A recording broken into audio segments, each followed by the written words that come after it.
Okay, good evening. Tisha B'Av is upon us, basically, after Shabbos, Motzi Shabbos B'Ezras Hashem. Um, Halachas to how to prepare. It's different this year than normal years because most of the time we go right into it during a weekday, but Motzi Shabbos, of course, there's Shabbos in advance of that, so the main thing is to make sure that you stop eating by Shkia, sundown on Shabbos. No, normally, Sushlish can go into the night, not this time. And then the rest of the halachas, whatever as applies to your community. But Tuesday, I spoke about the Kabbalistic basis of Tisha B'Av. Today, also kind of Kabbalistic, but a different angle, basically. The idea is like this.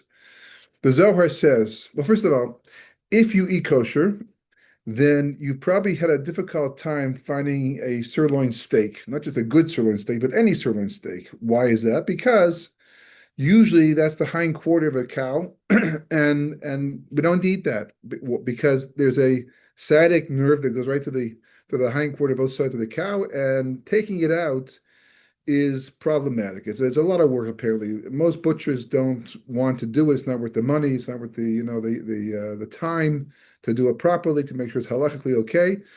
That's the mitzvah from the Torah itself. So usually what happens is they sell it to a Gentile instead because they'll buy the whole thing and you can sell it at a decent price and not to worry about the kashrus aspect of it. The rest of the cows we eat, and Baruch Hashem, as far as I know, we get pretty good steaks from other parts of the cow as well. But where does it come from? Comes from the in the Parashat of Yishlach, when Yaakov Avinu is returning after being with Lavan for altogether, this is already his 34th year away from home. He was with Lavan for 24 years. He was 14 years by Shem and Aver before he went to Lavan, learning in yeshiva there. And then the last 2 years, took 2 years to come back home again. And he met Esav on the way back home.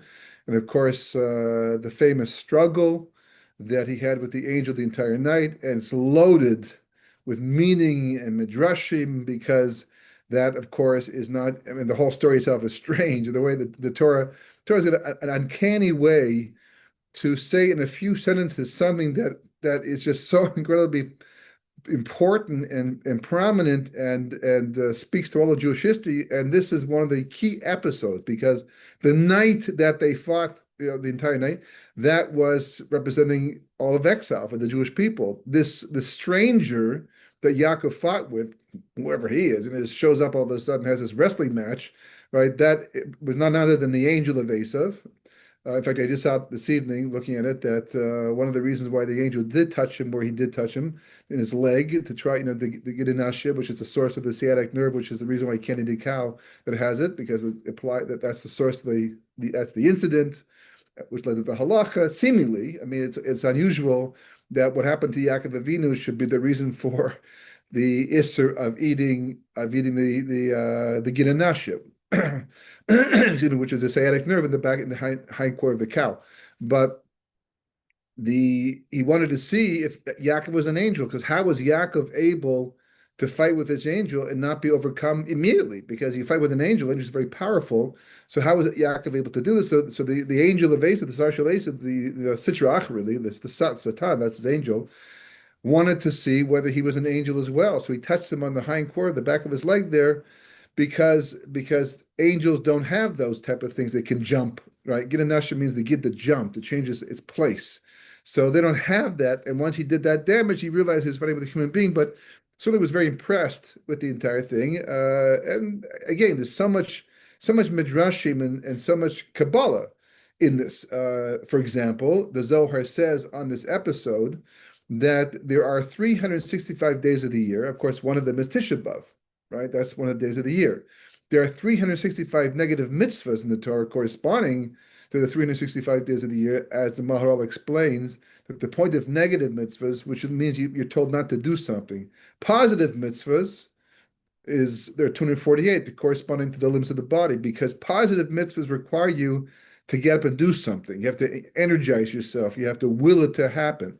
But a negative mitzvah is mostly just don't do something. Just don't do the wrong thing, right? Don't eat treif. Don't break Shabbos. Don't just sit on your hands and don't eat neitzah das tova ra, right? That's the point of a negative mitzvah, is just to protect the world, which is why it corresponds to the solar year, because that represents the physical world. And therefore, that by keeping the negative mitzvahs, but also corresponds to the giddim, which are the tendons, but not like necessarily all the physical tendons, but the Torah calls tendons. So there's 365 negative mitzvahs corresponding to these tendons. One of which, of course, is the gid nasha, when it's one of the tendons. So there's a correlation between Tisha B'Av and the gid nasha, and it says that that's why the angel reached for that, because that was his place of vulnerability. As the Torah itself testifies, he tried to damage Yaakov in the body, but was unable to. He couldn't, Yaakov was just too good a wrestler. So the best he could do was touch the legs with all kinds of significance. Because Yaakov Avinu represented Torah, right? The right arm is Chesed, the left arm is Gevurah. The torso corresponds to Tiferes, the sphere of Tiferes. Tiferes represents the concept of Torah, Torah itself, and which is why Moshe Rabbeinu's soul came from the Tiferes of Zerampim, but that's a discussion to itself. And because of the touching the body of Torah meant trying to damage the body of Torah, which means the Jewish people learning Torah, like as what's going on right now, trying to get draft people into the army and get them out of the base medrash. Without going through the whole discussion right now, but if you're taking people away from learning who ought to be learning from God's perspective, and that's the key point over here, right, from God's perspective, then you are in fact weakening the body of Torah, and they go after that. But the Medrash, the Zohar says that when the angel realized that that's not going to happen, that obviously you can get people to get up from their learning, but usually people who leave learning on their own do because they themselves have a problem sitting and learning. But when the angel realized that it's not going to work that way for him, so therefore he went after the legs. And the Zohar says the legs represent the Tomchei Torah, right? Because the legs are the thing that the body stands upon. It supports the body, the legs. So therefore he went after the Tomchei Torah, the supporters of Torah. And the Zohar warns that Achris Yamim, at the end of days, before Mashiach comes, it's going to be hard to raise money for Torah. With Torah organizations, Torah institutions, directly, indirectly, but it's going to be difficult to raise money because why? Because Esav will go after that. And parenthetically, I understood this idea somewhat, but until I actually saw it in action, I didn't really quite fully grasp what that meant. And going back to the 1980s when the economy fell out. Until that time, actually, it was already by the 90s, now the 1990s. And I remember I was in Toronto at the time, and money was flowing for outreach and for Jewish programs and learning and education. All that was just flowing, and as a result of that, more organizations sprung up, and the existing organizations expanded their programs. And it was like incredible, and it was like I remember thinking to myself, "Wow, this is so amazing! This is so mind-boggling." That this has got to be similar. Mashiach is imminent. It's got to be like he's got to be that any second he's going to come, right? Because this is clear and an amazing thing. Then it of course fell out. The economy fell out, and but towards the end of the 1980s, early 1990s, and unexpectedly, and all of a sudden, it became very difficult to raise money again for Torah and Torah programs. And we just assumed it was because that's what's happening to everybody across the spectrum. And then a magazine came out, a Jewish magazine in Toronto came out and said that they actually polled and took a look. And even though in the Gentile world, people were giving less money to charity because of the economy, that they found in the Jewish world that they weren't. People were still giving as much as before, which is remarkable.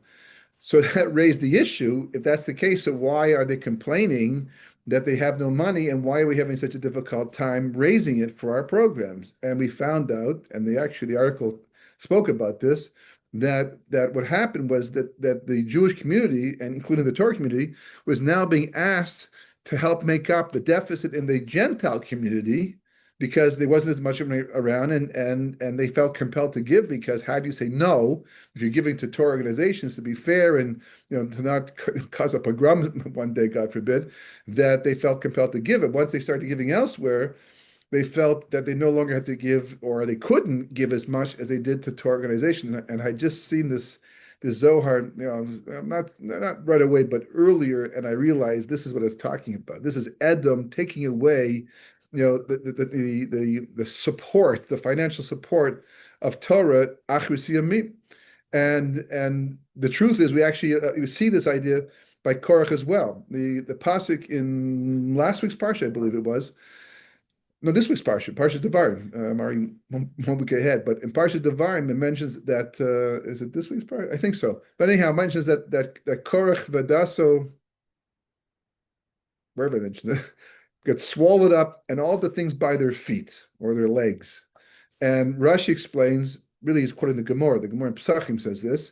That what do you mean all the things by their legs? What's that supposed to mean? So it means that all their wealth. Now there's the ground opened up back in Parshas Korach for the rebellion against Moshe Rabbeinu. The ground opened up and swallowed up Korach, but not just Korach Vadaso and all those who were involved in the rebellion, but all the things they owned, all their possessions.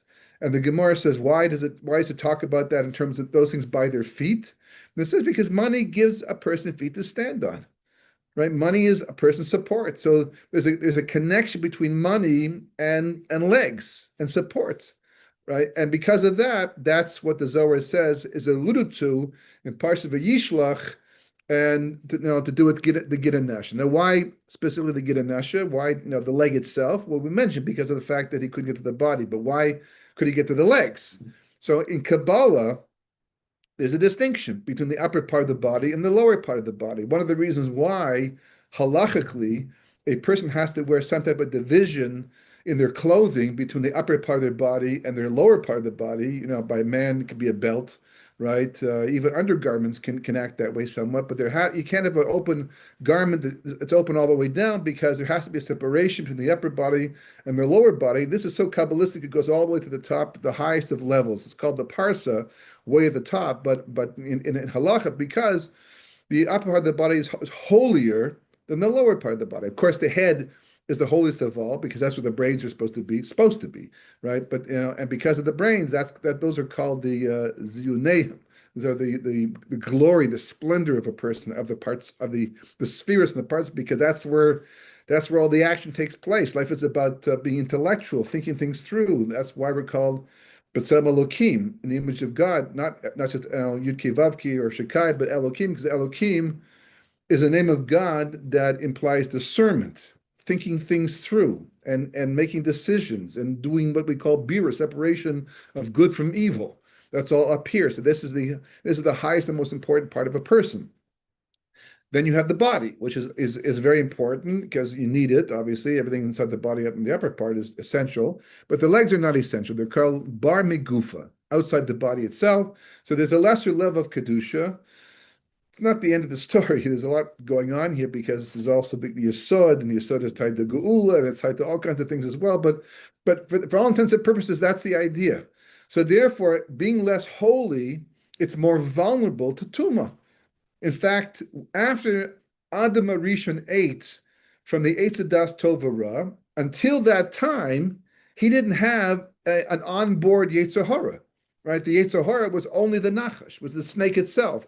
That's what talked to Chava. That was the Yetzer Hara. That was the Sitra Achra inside, right? It was like a dipuk. The Sitra Achra went into the nachash and talked through the nachash to try to tempt Chava to eat from the Eitz Hadas Tov Ra, and when it finally came, after the chet, and we absorbed the Yetzer Hara into us, it came to the leg, specifically the left leg, because left is always spiritual vulnerability for a very specific reason. Because the right side is called chesed, which is kindness, and it's like a bright light that kills off evil, and the left light is called gevura, which is the source of strength and judgment, but also in an extreme case, evil, because evil is just really the constriction of the light. That's what it is. And Gevura is that constriction. So you have Yitzchak, who is pure Gevura and a pure tzaddik, completely disciplined.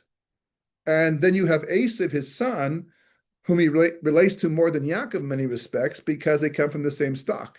It's just that Esav is that same light after being corrupted.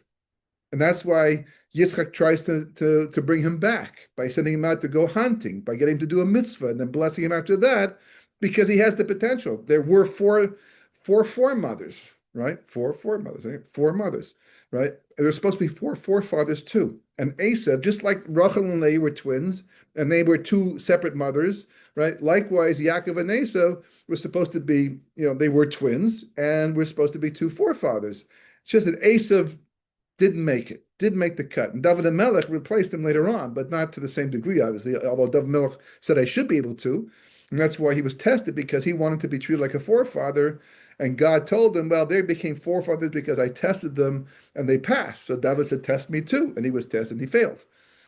And as a result, that he didn't become the fourth leg, the fourth wheel, so to speak, on the Merkava for the time being, right? And there are only three avos. What happened to the fourth? Yaakov absorbed that. He went after meeting with Esav, right after this episode with the angel, right? He absorbed it back into his being by meeting with him once again, and he'd already taken, by buying the right of the firstborn and then taking the blessings for all intents and purposes, he'd already become Esav and Yaakov together, which is really what the angel was acknowledging when he called him Yisrael, because Yisrael is a hybrid. He's a combination of both Yaakov and Esav at his best, which is David Melech, right? Blood in his hands, a warrior, but L'Shem Shemayim, completely L'Shem Shemayim. So this is what the angel was trying to do. He was trying to get back the kahuna. This is what the sister Chachamim brings down. Baal Turim brings down on Parashat V'Yishlach, the episode when it happens. And he brings all kinds of interesting gematrias to make his point, that the angel of Esav was trying to get back from Yaakov what Yaakov had taken from him because Esav was not fitting. And he's always been trying to take it back. That's all Christianity is. Christianity was Esav coming back and saying, no, we're the Bechor. We're the firstborn. Maybe you were at one point in time, but God rejected you, and now he's chosen us instead. So the Muslim came along and said, yeah, you're right.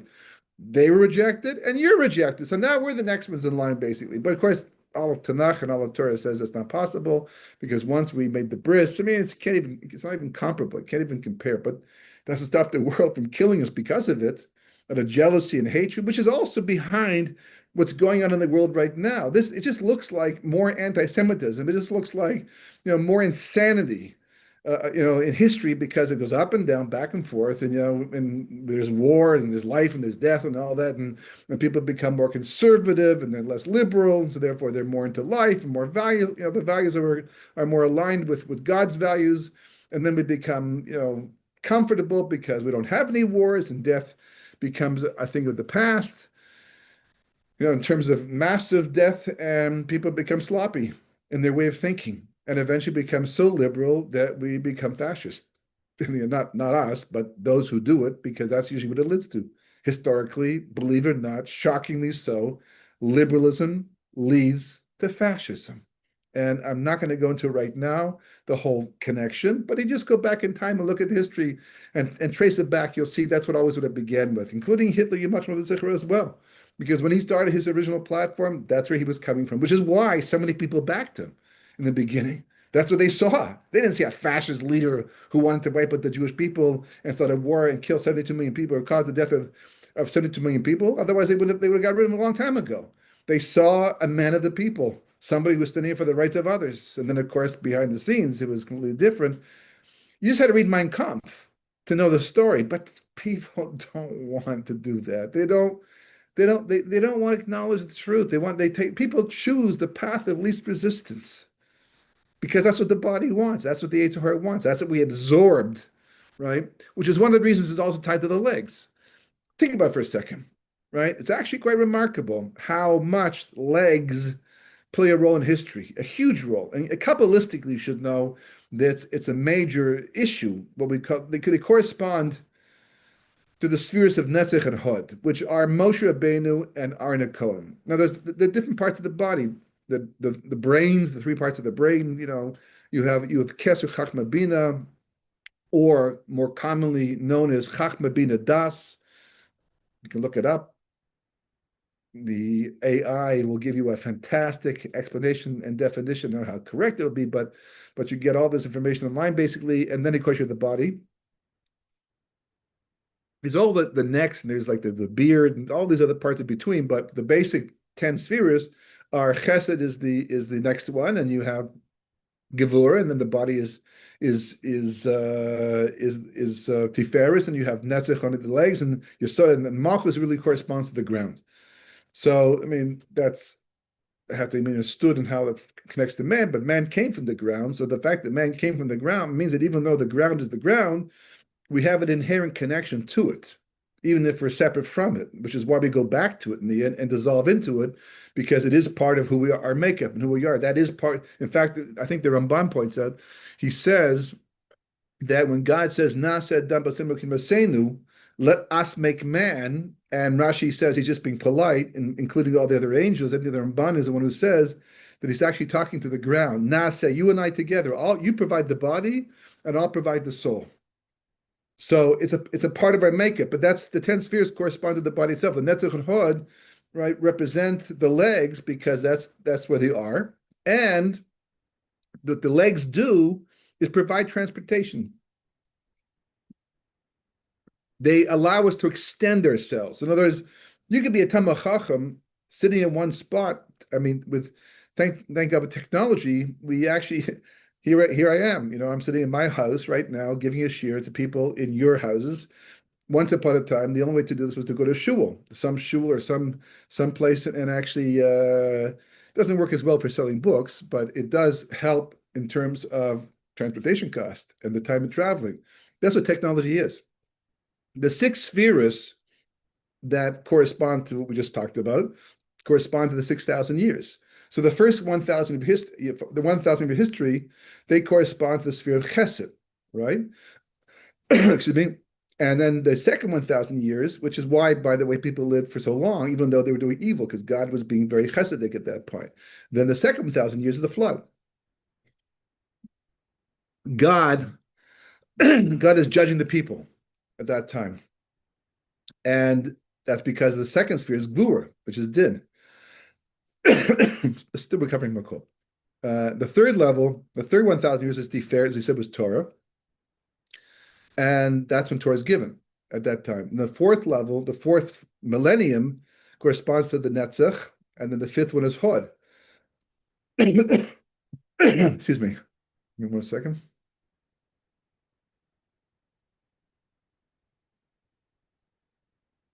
And if you notice that from 4,000 onward, that's like the Romans. And if the Romans represent anything at all, it's technology. That's what they brought to the world. The Greeks were also somewhat, technologically advanced, but they're purists. So they didn't go the full distance to maximize their knowledge for sake of technology, because they always had this element of trying to be consistent with nature. Not the Romans. The Romans didn't care about nature. The Romans were a power machine to conquer the world, to get tax money, to fight all these wars and control everything. So for them, technology was a way to advance their cause, and whatever it took, that's what they did. So they have all this fantastic, aqueducts and arches and whatever, and battering rams, and you name it. They had this fantastic technology, and it begins around that time in 4,000. Then of course, then you have the Renaissance period in the 1500s. We're going, just gets more and more advanced technologically. So that's just the way it goes. Mankind advances. We get smarter. Isaac Newton watched an apple fall down the ground and figured out gravity, and it just, man just is curious. But the energy and the potential of any particular millennium has to come from the spheres. Just like, for example, you can only be what your genes allow you to be. That's where it's coming from, the energy you have from the food you eat. But the same is true. All the potential for a particular millennium comes from the sphere. That's the basis of it. So the spheres of Netzach and Hod are the basis of technology, which makes perfect sense. Because if you think about it, that's what technology does, replaces the legs. Until we had such technology, we had to get up and go do things and move around. But once technology came around, so we were able to accomplish so many things, but sitting in one spot. So, you had to go to a library.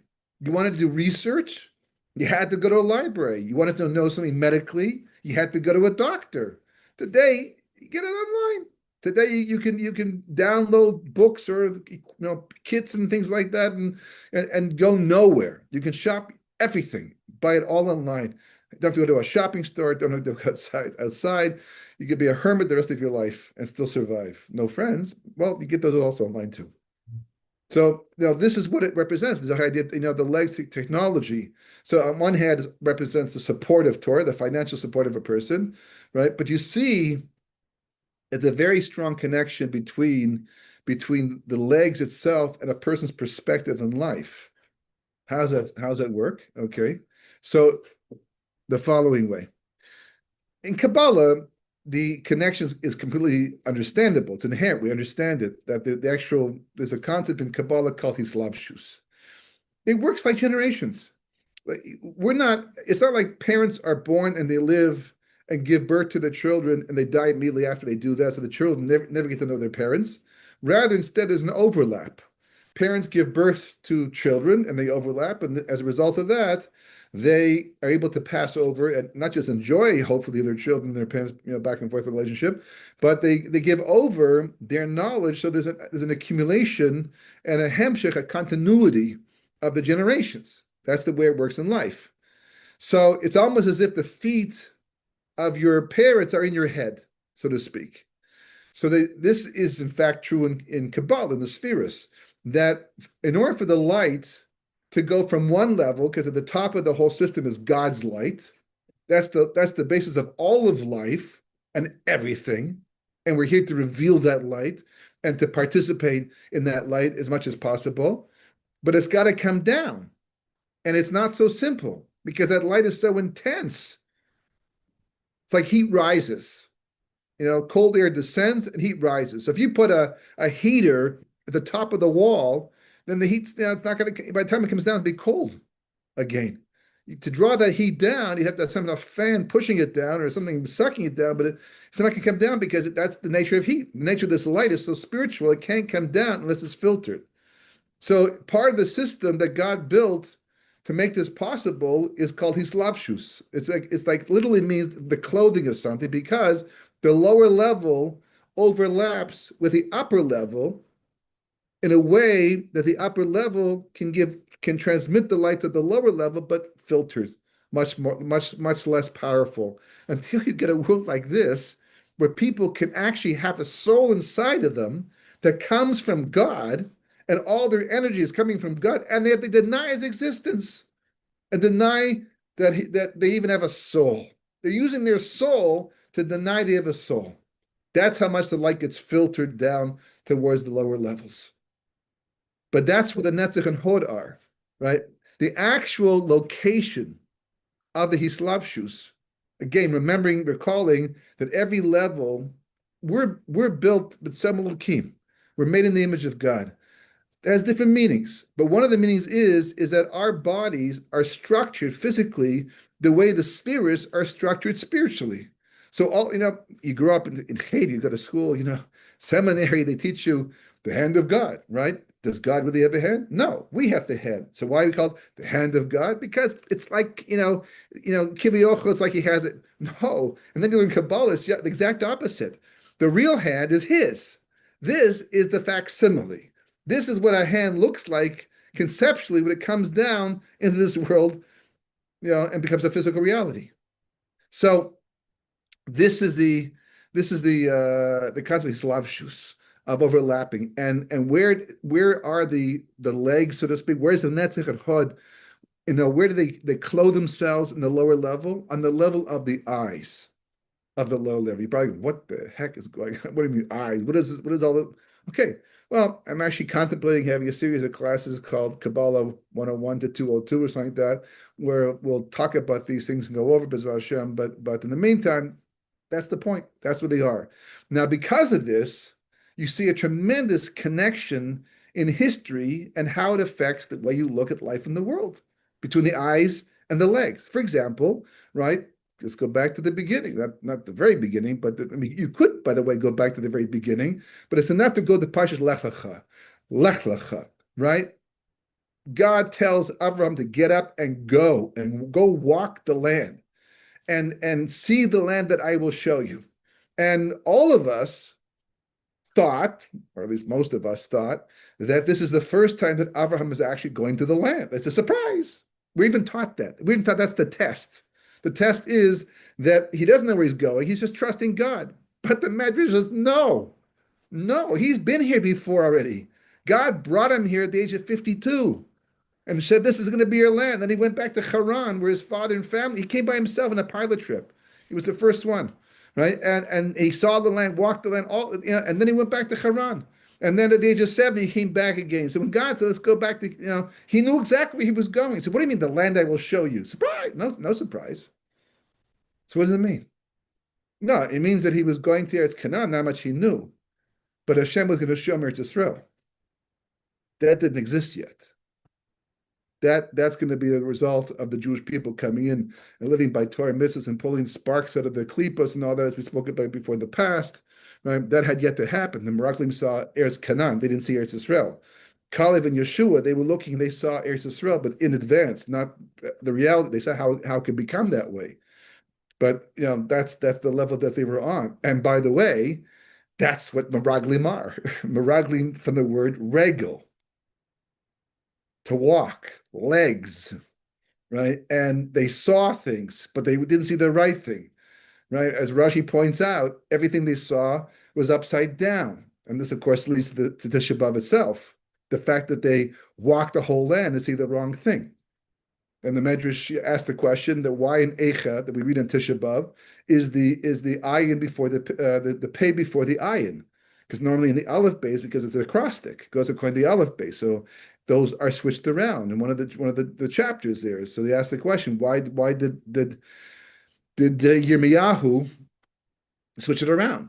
And the answer is, the Gemara says, because the Meraglim spoke about things that they did not see. But they did see it. That's the whole point. We make that, they brought back the fruits and everything. They did see it. Yeah, but they didn't see it. They looked at it, but they didn't see it for what it was. They were walking, the legs were there, so to speak, but what they were walking, they're going, right? There was a disconnect between what their eyes were looking at and what they were actually experiencing. Abraham, on the hand, it's just the opposite. Lech lecha, shlach lecha, right? They're really, two sides of the same coin, so to speak. That lechacha means go to yourself. Shlachacha implies to leave yourself. Because that's what's going to happen. Not because this is the time of year that we lose ourselves. That the vulnerability is there. That's why Bilam, it says, right, that the whole point of he hits them 3 times, and I forget exactly. There are 3 things he does, and Rashi explains, really the Gemara explains, the Medrash explains that Bilam is going to uproot the Jewish people who keep shlosh regalim, the 3 legs. That's what the holidays are called, the 3 legs. Why? Because we're all in the regel. On Shabbos, we stay home. We're the balabais. Because Baruch Hu comes to us. He's the guest, we're the host. And their halach is based upon that. And on Shlosh Regalim, it's the opposite, the other way around. That we're the guest, and we're going to Hashem's house. Why the difference? Why can't we do Shlosh Regalim also? We do it anyhow today, but why in the good old days when there's a base of Mikdash, why was it that we? Yeah, he hit his donkey 3 times. That's what I thought. Thank you. Right? Why was it that he wanted to uproot that? Because the whole point of the Shlosh Regalim, as opposed to Shabbos, Shabbos itself has its own way to keep us connected. But there's something about leaving your environment, leaving your comfort zone that you live in all week long, and you go someplace else. You see it all the time. As you get, the Vilna Gaon himself, he went to exile on an ongoing basis because it humbles you. It brings you back down to earth. It disconnects you from your more egotistical existence reality. And that's hugely important for seeing the truth.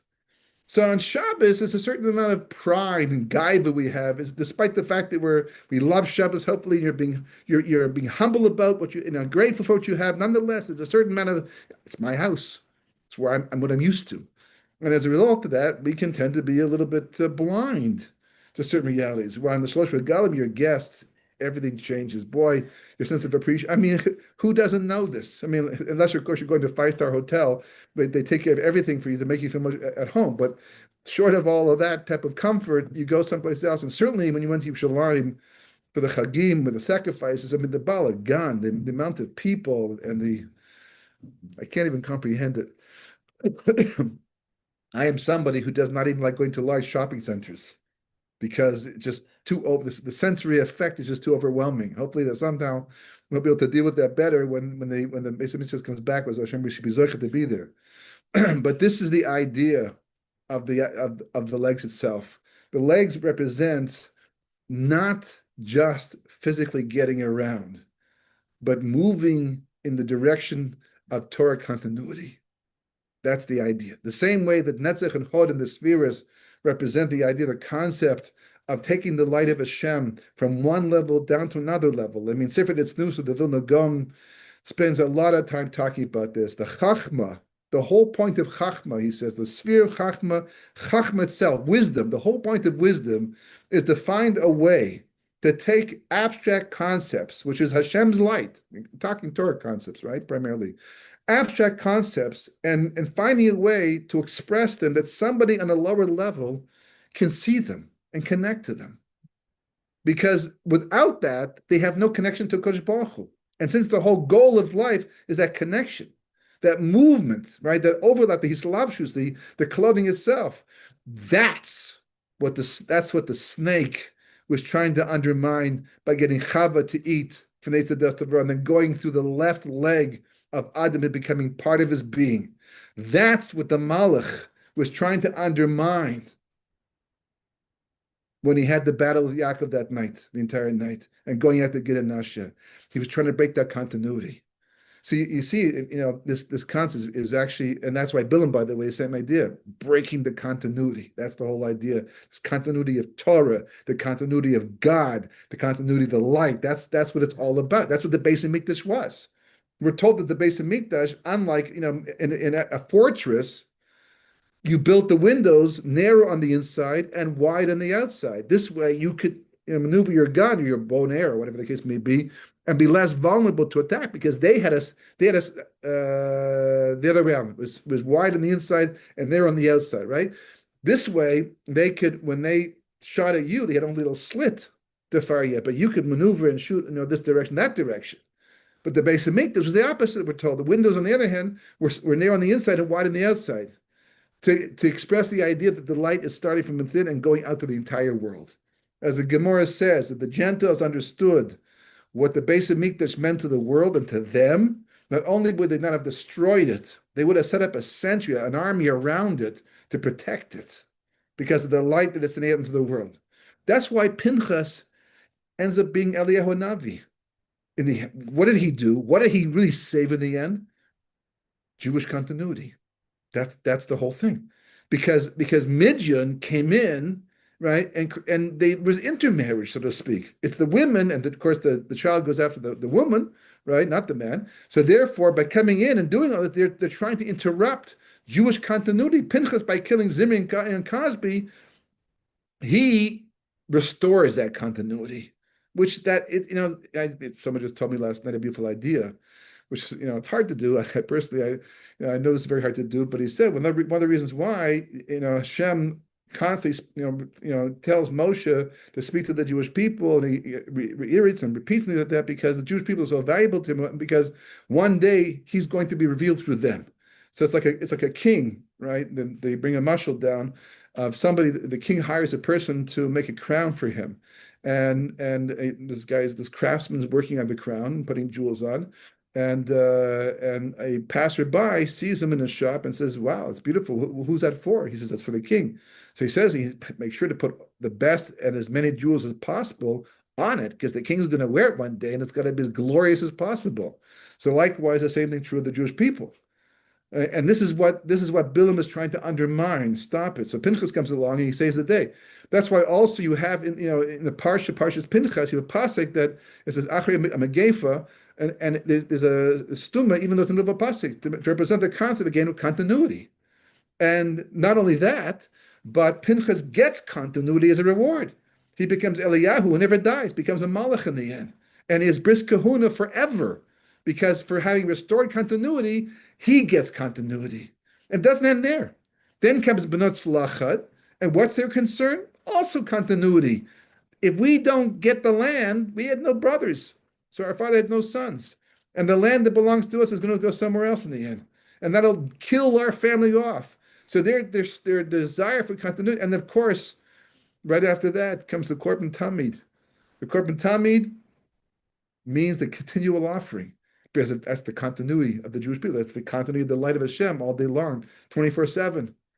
And then come the Chagim after that, because it's a cycle, continuity, going around and around, never stopping, never stopping, never stopping. And that's what Tisha B'Av did. That's what Tisha B'Av is. It's an attack on Jewish continuity. That's what the Gid HaNasha, that's what the Zohar is telling us. That the Gid HaNasha, which corresponds to the Tisha B'Av, because there's 365 days a year, and Tisha B'Av is one of those days, that's why they all line up. Because all of them come to do the exact same thing. The Beis Hamikdash, that's our content. It's not just a place for Hashem.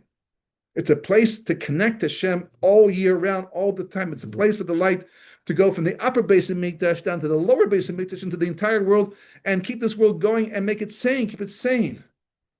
Because as long as a person leans more in the direction of evil, the direction of the klipos, which is the world today, big time, huge time, the more it's dead. B'chayt b'chayim doesn't mean don't commit suicide, at least not physical suicide. There are other mitzvahs that's back in Parashat Noach. B'chayt b'chayim means don't kill yourself spiritually. Don't cut yourself off from the light.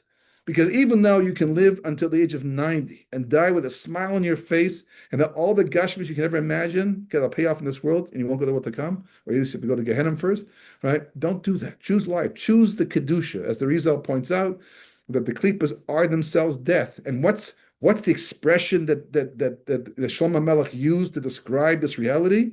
Her legs hang down into death. It's talking about the sphere of Malchus, hanging over into the Klippas. The world of the Nachash, there's a world of the Sitra Achra, the world of the Satan, right? It's all part of the same idea. So, of course it makes us terribly vulnerable. That's why we cut back on things during this period of time, and we're the Ma'id Simcha, because of the fact that not just because we're supposed to be sad, but also that it attracts attention to us, right? The Sitra Achra, he's powerful this time. This is his time of year. This is the time that he gets, much more. It's like in Mitzrayim, for example, when Hashem said to everybody, Leil Seder, don't go outside. Even tzaddikim, don't go outside, because that's the night I'm going to let the Malach HaMav, well, I'm going to do it myself, but anybody, the plague, whatever is going to, everyone's vulnerable at that point in time. Even if you're a tzaddik, because when the Malach HaMav gets refused to go out, he can take anybody he finds along the way. So there's a certain vulnerability. If you attract attention to so I was going to mention that point. He had legs. In fact, he started off with legs. The Medrash says that the Nachash, in fact, had legs in the beginning. One of the punishments for what he did was he lost his legs. And that's why the pasuk says, what's the word? What does a snake do on the ground? Crawl on the ground, right? You'll grow across the ground in your belly. Meaning that before you could walk, he could stand up. The Nachash in the beginning, the Gemara says, in Sanhedrin, I believe Nun Tesam base, the Nachash actually was supposed to be Adam's right-hand man, right? He was supposed to be his butler, so to speak. They would have gone out for coffee together and schmoozed about Torah ideas. That was the idea. Only because the events, and by the way, just so you should know that the origin of the ched of Eitz Das Tov Ra is not Chava listening to the snake and eating from Eitz Das Tov Ra. Because in the beginning, the snake was not even allowed in the Garden of Eden. He only got in after something else happened. And what was that? Adam looked at the tree. L'shem Shemayim. He wasn't doing it for the wrong reasons. He wanted to bring the redemption. He wanted to conquer the tree, because it's the only place that evil was associated with at that time. So he thought, let me conquer it. Let me transform it. And I'll be Mashiach now. He had no gaiva. He had no taiva. He was completely Shem Shemayim at that time. It was an intellectual mistake that he made.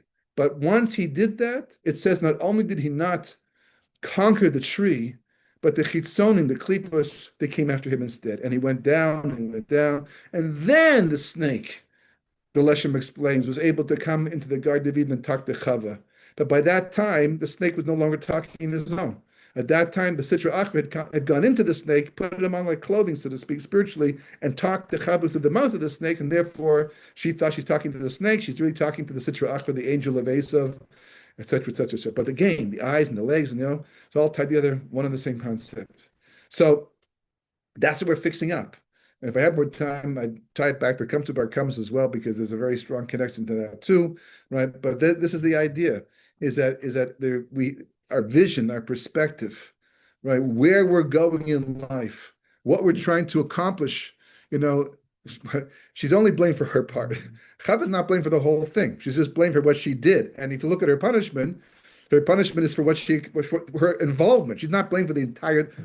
Adam is blamed the most for everything. He says, because of you, this whole world's transformed. She has to have certain things happen in her life, give birth to children, pain and all, because of how she responded to the situation.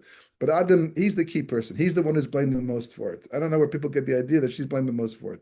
But the point is that this is what we're trying to rectify. And that's why the Sanhedrin is called the eyes of the Jewish people. And David HaMelech was also called the eyes of the Jewish people. And when Moshe Rabbeinu says to Yisro, come with us, like travel with us, walk with us to Eretz Yisrael, he says, and you'll be our eyes. Because that perspective that you have, that you will carry with you, and that brought you here in the first place, that made you come up and leave your home and come in the first place, that you'll share with us. You'll help us see things the way it's supposed to be, B'ezras Hashem. And that's why Mashiach is going to be born on Tisha B'Av, or not will be born, was born. He's probably 70, 80 years of age right now, sitting in some base medrash or who knows where in the world. He's here. Again, let's not forget that Moshe Rabbeinu walked the face of the earth for 79 years. He didn't even know until 79 that God intended to use him to bring the redemption. And in the course of those 79 years, the slavery got worse, not better. The worst part of the slavery was that he even just showed up. So what does it tell you? What we're looking forward to is what happens after the redemption is taking place already. But in it, in the midst of it, it looks like just the opposite. We're well into it. Hashem. We should be zoiche that this should be the last Tisha B'Av that we have to experience. There's always a certain thing about Motzi Shabbos when it comes to these things, because of the kedusha, and through that, B'ezras Hashem, we should be zoiche to be able to see clearly and go and walk as we're supposed to walk with the Kodesh Baruch Hu. That's what it says by Chanoch, right? He walked with Hashem. Specifically, that's the language he uses, because that's what it's all about. But to walk with Hashem, there has to be a connection between your eyes and your heart. As the Gemara says, that the eyes see and that the heart chase up, but it's the legs that carries the person after the chet. So we have to get to the point, B'ezras Hashem, where we have that proper perspective. And as we do, and when we do, and we walk in the ways of HaKadosh Baruch Hu, we will be zoiche to the generation in which Mashiach comes and the Beis HaMikdash is rebuilt.